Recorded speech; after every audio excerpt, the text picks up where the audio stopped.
Hello, and welcome to the This Happened Today in History podcast. I am your host, Mr. Miller. This podcast will cover a number of topics that happened on this date in history. Please visit the podcast webpage at thishappenedtoday.buzzsprout.com. There you can download the notes page, which will help you organize the information as well as develop your own ideas on how these events change the world around us. If you're interested in hearing more, please consider subscribing so you will not miss out on what happens tomorrow in history. Today is July 30th. On this day, in 1935, Penguin published the very first paperback books, bringing the likes of Ernest Hemingway, Andre Maurois, and Agatha Christie to the masses. Some of the finest literature in the world was being produced, but it was inaccessible and unaffordable to the majority. In 1934, Alan Lane, then the publisher, the Bodley Head, had spent the weekend at the country estate of Agatha Christie, stopped at the station bookstall at Exeter St. David's, and saw that the books on sale were of poor quality and overpriced. What was needed, he realized, were good books at a price everyone could afford. Within a year, he had founded Penguin Books, creating a paperback revolution that would sweep the world. At the time, this was revolutionary. On a mission to make good quality books affordable and accessible to all, Sir Alan Lane arguably propelled the profile of reading and made it a pastime that everyone, regardless of their background, could enjoy. The original 10 paperback Penguin books, released 86 years ago, went for 6 pence each. They were a sensation. During its first year, Penguin sold 3 million paperbacks in a country with a population of 38 million. The first books were color-coded, orange for fiction, blue for biography, and green for crime. Fast forward to present day, and Nielsen Bookscan estimate the 6% increase in the volume of books bought in 2020. With 375 million books bought, it's the highest total on record. Although print did grow by 2% in volume terms, it was actually the book's digital formats driving the record-breaking stats with double-digit growth for both ebooks and audio. However, paperback remains a critical part of book buyers' lives today. According to Nielsen Bookscan, 48% of books bought in 2020 were paperbacks, hardbacks being 17%, other print 4%, ebooks 25%, audiobooks 6%. So all hail the paperback, and thank you to Sir Alan Lane for bringing books to the masses. We are very grateful. On this day in 1971, Apollo 15 became the first mission to use the Lunar roving vehicle, the LRV. The Apollo 15 LRV was driven by astronauts David Scott and Jim Irwin. The LRV was a lightweight electronic vehicle designed to operate in the low-gravity vacuum of the moon. The LRV was developed in only 17 months and performed all of its functions on the moon with no major anomalies. The rover could travel at most almost 10 miles per hour, 15 kilometers per hour, and had a range of about 55 miles or 89 kilometers. Here are a few details about how it operated. Steering, the LRV had a T-shaped hand controller situated between the two seats that controlled the 4 drive motors. 2 steering motors and 2 brakes. Moving the stick in any direction steered the LRV in that direction. To go backwards, astronauts activated a switch on the handle that put the LRV in reverse. Braking, pulling backwards on the hand controller activated the brakes. Pulling the handle all the way back activated a parking brake. Monitoring, astronauts monitored speed, heading, pitch, and power with the temperature levels on the control and display modules in front of the hand controller. Navigation, and astronauts navigated by the sun. The LRV included a sun shadow device which could give a manual heading based on the direction of the sun, using the fact that the sun moved very slowly in the sky. Additionally, the LRV continuously recorded direction and distance through a use of directional gyro and odometer. It then input this data to a computer which would help keep track of the overall direction and distance back to the lunar module. This helped with mapping. The LRV was designed to fold up and travel compactly in a packaging on the lunar module. To access and deploy it, the astronauts used a system of pulleys and braked rails using ropes and cloth tapes. The rover was folded and stored on the underside of the lunar module. First, one astronaut would climb in the egress ladder on the lunar module and release the rover. Second, the other astronaut would slowly tilt out the LRV using reels and tapes.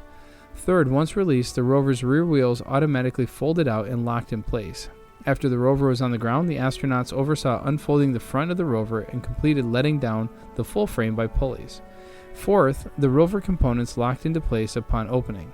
Fifth, the astronauts removed the cabling, pins and tripods and set up the seats and footrests. Last, the astronauts switched on all electronics and moved the rover away from the lunar module. Then it was ready for its travels on the lunar surface. The lunar roving vehicle was capable of traversing the lunar surface, allowing Apollo astronauts to extend the range of their extra-vehicle activities. The rover was used on 3 traverses, 1 per day over a 3-day course of the mission. On Apollo 15, the LRV was driven a total of 27.8 kilometers in 3 hours and 2 minutes of driving time. The longest single traverse was about 12 kilometers, and the maximum range from the lunar module was about 5 kilometers. Starship Gallery at Space Center Houston is home to multiple flown spacecraft and national treasures.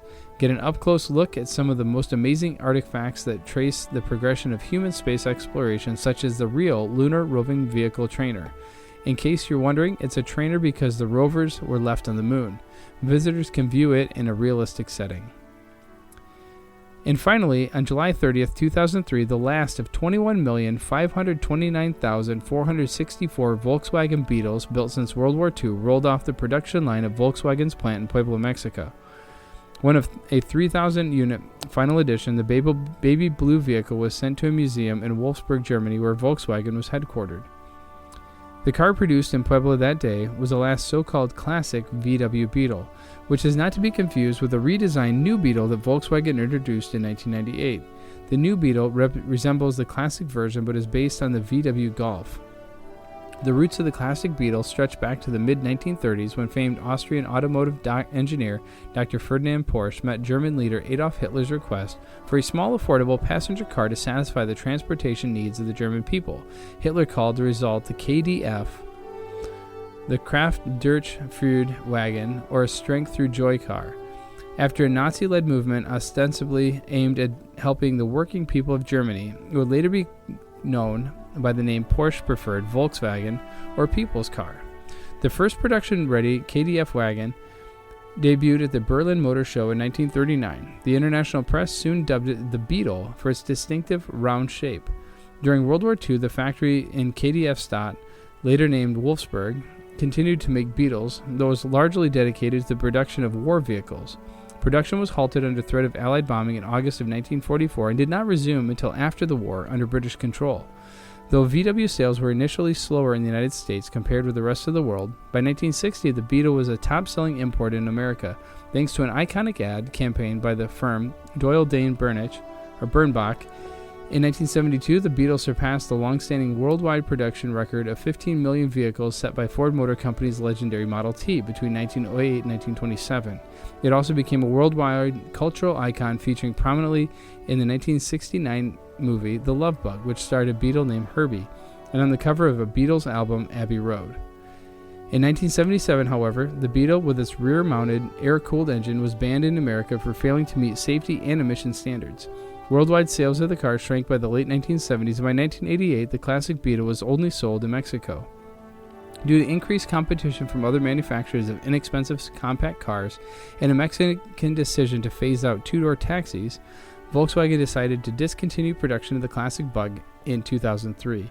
The final car count of 21,529,464 incidentally did not include the original 600 cars built by the Nazis prior to World War II.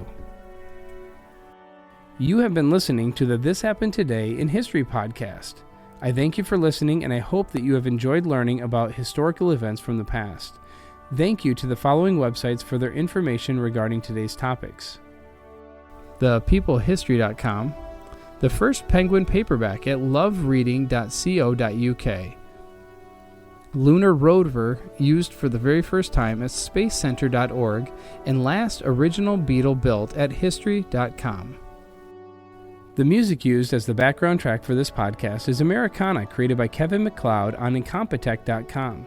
If you enjoyed this information and would like to hear more, please consider subscribing, as this will keep the historical events in your feed in the morning for each day.